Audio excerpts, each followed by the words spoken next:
It is another episode of the State Sub Podcast. I'm your host, Brant Freeman.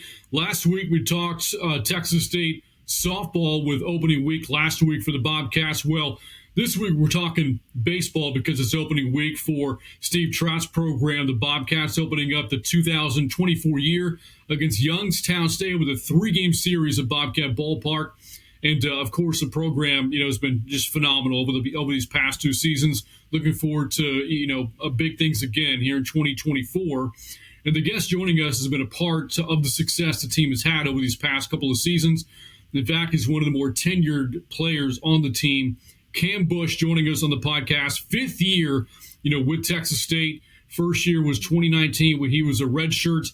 And 4 playing years later, here he is now in year 5 in 2024. He joins us now on the podcast. Cam, how are you? I'm great, Brant. Thanks for having me. I appreciate it.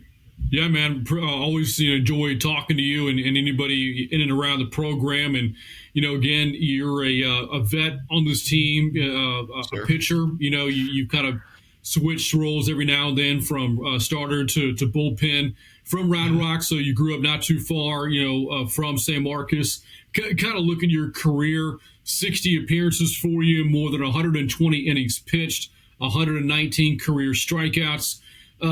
As you look at your career to this point, and again, you've been around the block a few times, what have you enjoyed the most about your time at Texas State? Yeah, as you were saying, my career here has been rather different for most. Freshman year was 19, got that COVID year in 20. So first time I was on the field for like a true freshman year was 21, and I was 21 years old as a freshman, which is different, you could say. But my career here, I'm blessed to be here. It's a great place. The coaching staff's great. The players here are awesome. You can't really ask for anything more. And you were saying from Round Rock, if you guys aren't familiar with the Austin area, just 15, 20 miles north of Austin. So parents are always around. They love to come. They tailgate back in right field.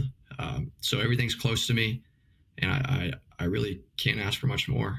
And so as far as the career goes, could have been better, but we got one more year, right? So I'm excited for what the year holds, and in a few days it's go time, and there's no looking back. So, Cam, again, your first year was 2019, and here's why that's significant. You are the only player left from the Ty Harrington era. His final year was 2019, his 20th and final season at Texas State. And of course, as we know, he stayed close to the program, joining me on the broadcast, on ESPN Plus.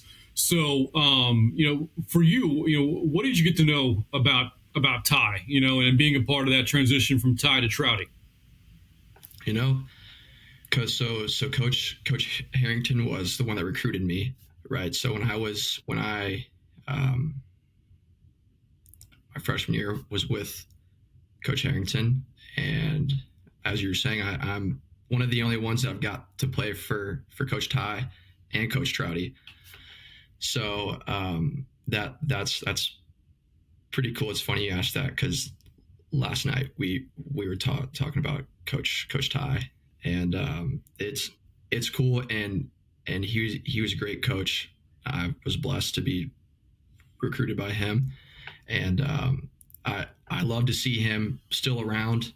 He's on the broadcast. He calls the games when I go back and watch, I hear him talking about how he recruited me, and some of the guys that most of the guys on the team currently don't know about, right? So last year was when Reese Gould and Peyton Lewis, all of them were done, and those were the guys that I had played with for 5 years. But Coach Ty, we see him walking around all the time. I always got to give him a big hug ask me how I'm doing, ask me how the sister's doing, how the family's doing. That just goes to show how the kind of man that he is. And I was blessed to start my career off with Coach Harrington. Again, that was a redshirt year for you in 2019. So you get to take the field in 2020, and things are going great. You were a freshman All-American that year. Had been pitching really well. The team was playing really well. I think the record was like 14-4 before Yes, the sir. pandemic kind of ended everything. For you, how frustrating was that at the time? You're pitching really well, the team's playing really well, and then it all ends so abruptly. Yeah, no doubt. I kind of start off with that 19 year. Obviously, as a freshman, you don't play, is what it is. You kind of discourage a little bit. Go to Maryland that summer, play pretty well, and then you come back. You're doing great. As you were saying, I was throwing the ball pretty well. The team, the more important thing was that team was unreal. Like, that team was built to do something special, and we knew it was going to be special. And then, I think our last game of the year was that, I think it was Prairie View A&M. It was. I remember. I think there was a basketball game going on as well. And, dang, I kind of get the chills just thinking about it. But, yeah, I mean, it was not cool. And the more important thing there is, all those seniors that you just, season gets canceled, and the seniors are like, what are we going to do? Yada, yada. The NCAA, they come out and say that everybody gets a year back, which is great, right? So, which I think they did the right thing there. But it was tough, especially after the freshman year. And then, you finally get your one chance to get on the mound, and you do well, and then they just keep giving you the ball, which is how it goes, right? You get that one piece of trust, and you go until you break it, right? But it was rather different, and for that's why I'm in college, going on year 6, I guess, masters and all that, which I never thought was my forecast, but can't complain. Wouldn't trade it for anything. You kind of mentioned that 2020 year, you had a lot of great seniors, and the COVID happens. And then, as you referenced, the NCAA made a ruling where, like, we're going to allow a COVID year, guys can come back. And many elected to do so, And so these are guys that were part of a team that, again, had won 14 of 18 games before the 2020 season ended. In the year prior, a lot of those guys were part of a Sun Belt championship team. So the thought was that in 21, this team was going to be really good. It didn't happen. The 21 season was a struggle, and I think it was 21-36 was the record.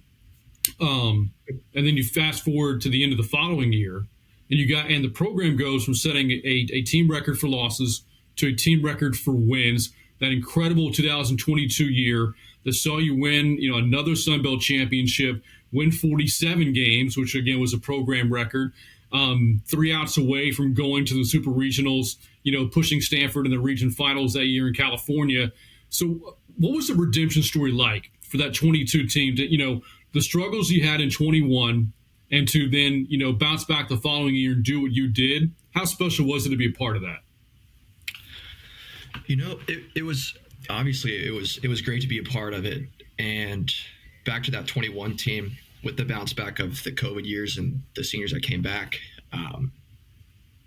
it was disappointing because all of those guys were some of the better friends that I have to this day, right? And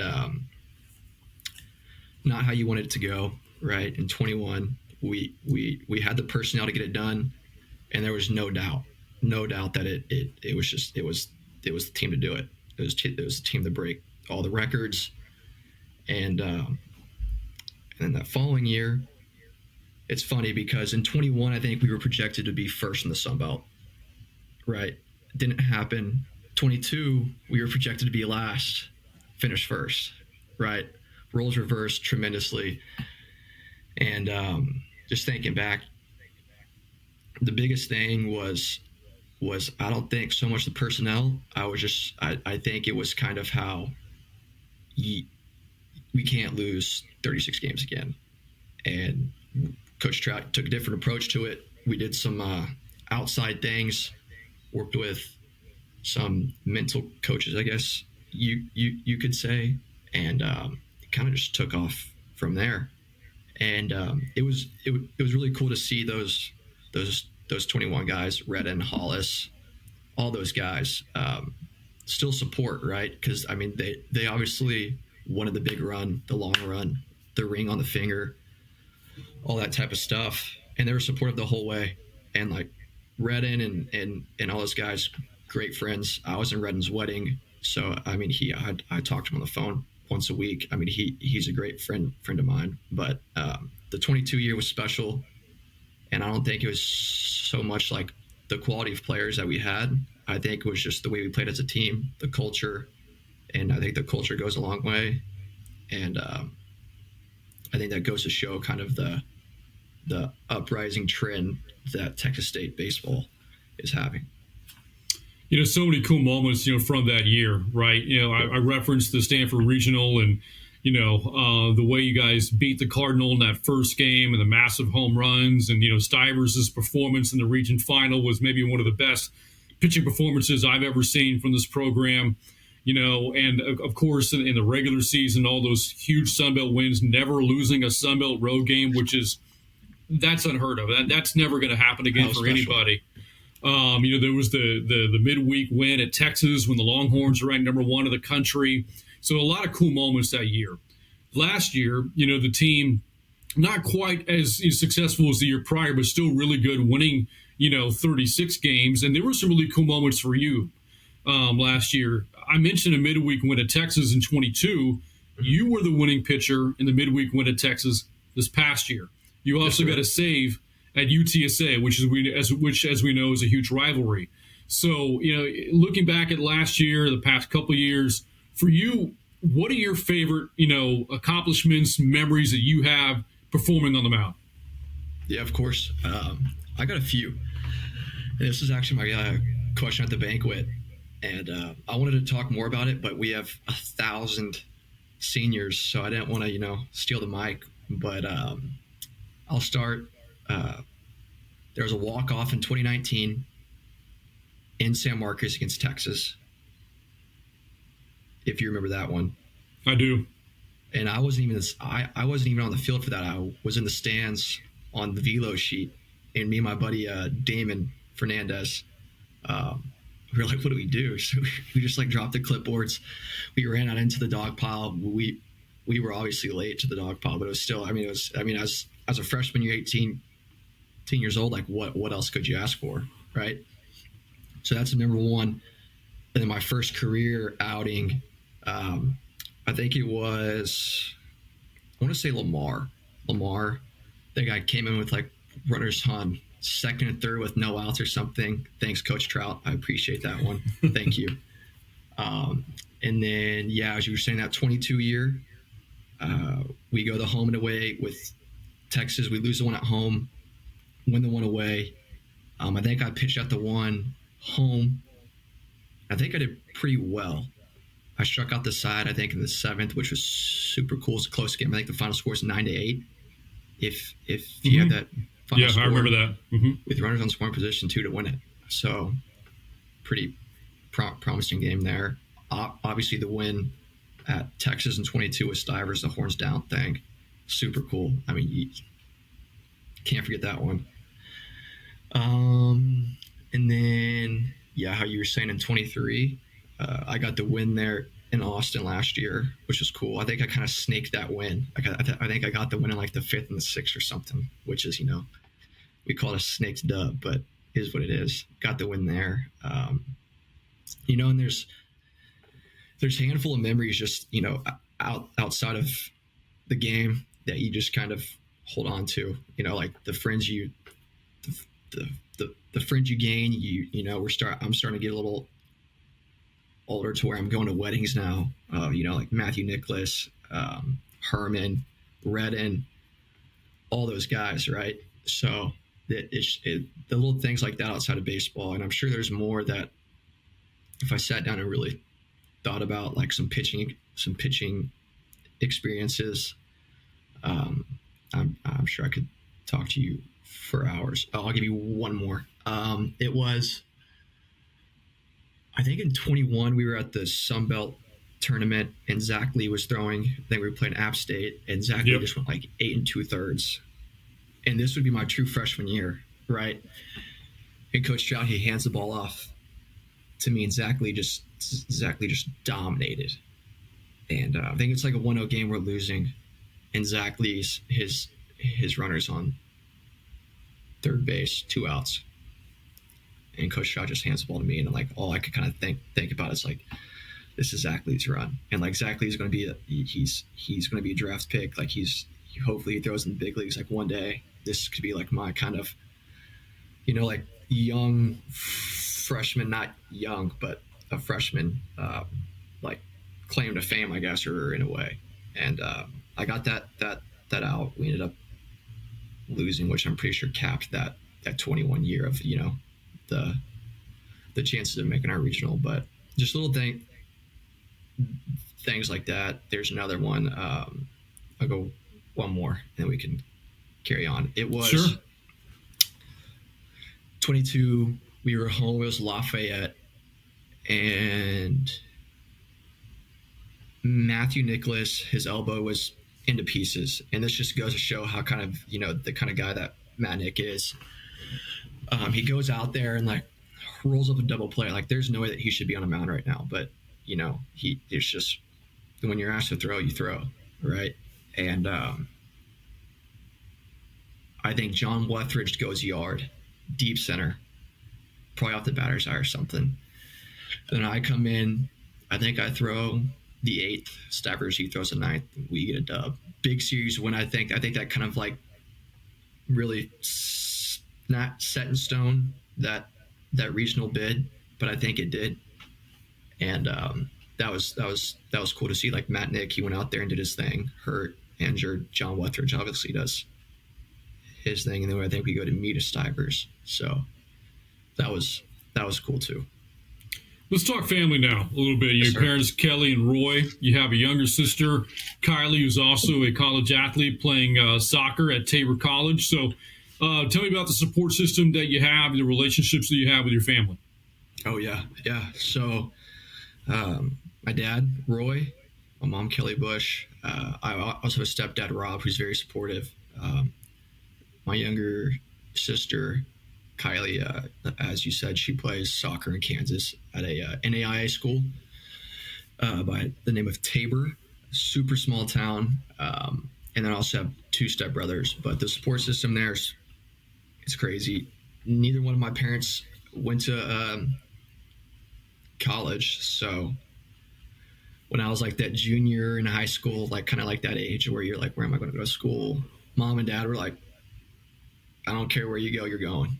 And if you get to play baseball, it's even better, but you're going and you're finishing school, son. I was like, all right, that's fine. Got to go somewhere. Got the chance to play some ball. And then my sister, she's 2 years younger than me. She just turned 21 in December. So I guess 2.5, whatever. But she's my biggest supporter, hands down. And it's kind of, I mean, she probably could have gone somewhere closer to school, but she doesn't really like the big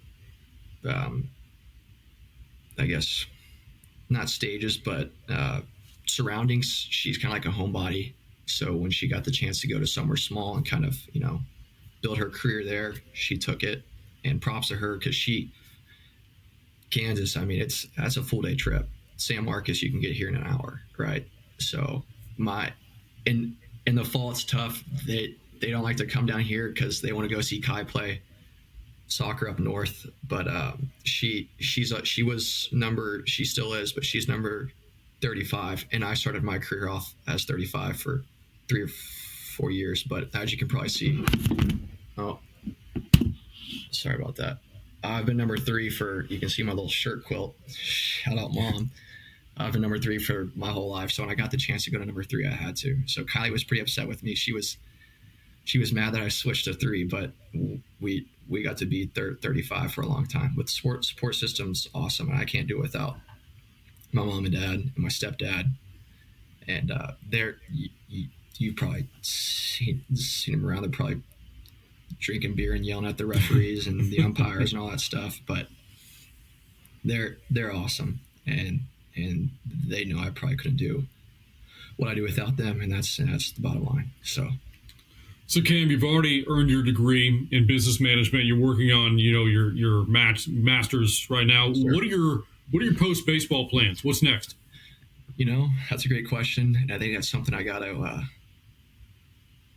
come to myself with and figure out. But I'm not too sure if there's chances to play ball at the next level. I'm taking it no matter what. Just get the opportunity to do so. And then afterlife of baseball, I like to do probably something in construction. That's just kind of like the background I come from. My dad, he builds homes back, in like the central Texas area. My stepdad is in landscape irrigation. My uncle, he's a contractor of himself, and he's more like the commercial side of things. So I don't think I want to be stuck in an office, but if that's what I have to do, I'll do it. I know that I have to work. Mom and dad are kind of like, your time's almost up, buddy. You got to get going a little bit. I'm like, I know, Mom, I know. So like, I find myself just like cruising LinkedIn every now and again, which sucks. I don't like that. I wish I could be in college for 10 years. I'm almost there, but yes, sir. So I got two more classes left of my master's, and then this spring of baseball, and then I'm looking at the real world right in the eyes. So we'll see. So on the broadcast, we worked in some pretty fun sayings, right? When Chase Mora hits a home run, that's a Mora. Yeah, there's Slam Marcus. Yep. When Don Sheffield was here, whenever he homered, I'd say ride the lightning because he's a Metallica fan like I am. Mm-hmm. So I got to ask you, next time you strike somebody out, is there a special strikeout call you want us to work in? I don't know. If you can come up with one, do it. It doesn't matter to me. But okay. I mean, I've never thought of one for myself. I will give you props on all the other ones. I think they're pretty sweet. Like that's a more, it's just like Chase Moore walks into the locker room. That's a more like it's just a thing that kind of carries with us, right? But if you can come up with one, just let it eat. It doesn't matter to me. You got it. All right. I'll see what we can work in, for you at some point this year. I appreciate that. What do you like doing in your spare time? Obviously, the life of a student athlete is incredibly busy between going to class, studying. When it comes to preparation, for baseball, certainly practices, the weight room, traveling, the games themselves. You're playing 4 a week, so what little spare time you have, what are you doing? As crazy as it sounds, I guess, all of our activities and hobbies and stuff outside of baseball usually is with the baseball team or somebody from the baseball team, right? But a few of us will go. We'll play some golf. I like to play golf. I wouldn't say I'm good at golf, but if you get me playing, I can hold my own around the course for the most part. But we love to play some golf. Pool days. Go hang out at the river. There's so much stuff to do in San Marcos. When I'm back home in Round Rock, probably the same thing. Play some golf, hang out with the buddies. Don't do much. In the wintertime, I used to love to snowboard. We'd go up to Colorado and go. I did that every year for probably 10 years. I love doing that. And just, everyday stuff. I guess the river is a hobby. I do that every day with somebody, right? So just smaller things. You kind of have to have that life outside of baseball, right? Like Coach Harrington, he always used to say you have to be able to cross the river, right? The campus and where you live is on one side, the ball field is on the other, right? So when you cross that river, you're a student. When you come back, you're an athlete. And it took me a little while to grasp that. You fall so in love with baseball, and all you want to do is baseball. You kind of get like caught up in it, but you have to have that that line where you can go to release your mind and get your mind off of things and go shoot 110 at Bandit or something like that, right? Which isn't good, but just little things like that kind of, you keep your mind off the game, and, you're with your buddies. It's fun. There's all kinds of things that we do. Hey, I've played Bandit before too, and I think I shot like a 130 something. So 110, you're doing fine there. So, hey, Cam, it's been great being getting a chance to talk to you and tell more of your story. Sure. It's been since 2019 since you've been here. One of the vets on this team. Looking forward to great things from you and the guys this season. Can't wait to get it all started this weekend against Youngstown State. So, thanks for your time and best of luck this year. I appreciate it, Brant. Yep. Thank you for having me. You got it. That again, Cam Bush, our guest in the State Sub podcast, team of the Bobcats, openings up against the Penguins of Youngstown State in the series opener, season opener this weekend. You just saw Cam do it. The State Sub. For Cam Bush, I'm Brant Freeman. Yes, reminding you as always to keep those States up, and we'll see you next time. That's right.